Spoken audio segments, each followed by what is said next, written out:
ಹಳೆ ಜರ್ಬರ ಗಿಡಗಳು ನಿಮ್ಮ ಹತ್ರ ಇದ್ರೆ ಆ ಗಿಡಗಳನ್ನ ಇವಾಗ ಮಳೆಗಾಲ ಶುರುವಾಗೋ ಟೈಮಲ್ಲಿ ಕ್ಲೀನ್ ಮಾಡ್ಕೋಬೇಕು. ಎಲೆಗಳು ಕರಗ್ತಾ ಇರುತ್ತೆ, ಎಲೆಗಳನ್ನ ಕಟ್ ಮಾಡಿ ತೆಗಿಬೇಕು. ಒಣಗಿರೋ ಎಲೆಗಳನ್ನೆಲ್ಲ ಕಟ್ ಮಾಡಿಬಿಟ್ಟು ತೆಗಿಬೇಕು. ಜರ್ಬರದಲ್ಲಿ ಎಲೆಗಳು ತುಂಬ ಜಾಸ್ತಿ ಇದ್ದರೆ ಕೆಳಗಡೆ ಇರೋವಂಥ ಎಲೆಗಳು ಮಣ್ಣಿಗೆ ಟಚ್ ಆಗ್ತಾ ಇರುತ್ತೆ. ಆ ಎಲೆಗಳನ್ನ ಕಟ್ ಮಾಡಿಬಿಟ್ಟು ತೆಗಿಬೇಕು.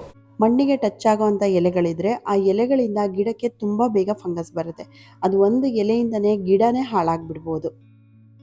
ಜರ್ಬರ ಗಿಡಗಳಲ್ಲಿ ಎಲೆಗಳನ್ನ ಹೆಲ್ದಿಯಾಗಿ ಇಟ್ಕೊಳ್ಳೋದು ತುಂಬ ಇಂಪಾರ್ಟೆಂಟ್. ಎಲೆಗಳು ಹೆಲ್ದಿಯಾಗಿದ್ದರೆ ಗಿಡದ ಕ್ರೌನ್ ಕೂಡ ಹೆಲ್ದಿಯಾಗಿರುತ್ತೆ. ಗಿಡದ ಮಧ್ಯದಲ್ಲಿ ಇದೆಯಲ್ಲ, ಇದರಿಂದ ಹೊಸ ಎಲೆಗಳು, ಹೊಸ ಹೂ ಹುಟ್ಟೋದು. ಇದು ಹೆಲ್ದಿಯಾಗಿದೆ ಅಂತ ಅಂದರೆ ಗಿಡ ಯಾವತ್ತೂ ಸಾಯಲ್ಲ. ಈ ಕ್ರೌನ್ ಮುಚ್ಚೋವರೆಗೆ ಮಣ್ಣು ಹಾಕಬಾರ್ದು. ಕ್ರೌನಿಂದ ಕೆಳಗಡೆ ಇರಬೇಕು. ಈ ಕ್ರೌನ್ ಮೇಲೆ ನಾವು ಮಣ್ಣನ್ನು ಕವರ್ ಮಾಡಿದಾಗ, ನಾವು ನೀರು ಹಾಕಿದಾಗ ಈ ಕ್ರೌನ್ ಮಣ್ಣೊಳಗೆ ಕೊಳೆಯುತ್ತೆ. ಆವಾಗ ಗಿಡಗಳು ಸತ್ತೋಗುತ್ತೆ. ಜರ್ಬರ ಗಿಡ ಪರ್ಮನೆಂಟ್ ಪ್ಲ್ಯಾಂಟ್ ಆದ್ರೂ ಸೀಸನ್ ಬೈ ಸೀಸನ್ ಕರೆಕ್ಟಾಗಿ ಕೇರ್ ತಗೊಂಡ್ರೆ ಈ ಗಿಡ ಏನೂ ಆಗಲ್ಲ. ಎಷ್ಟೇ ಮಳೆ ಇದ್ರೂ ಗಿಡ ಸಾಯದೇ ರೀತಿ ನೋಡ್ಕೋಬೋದು.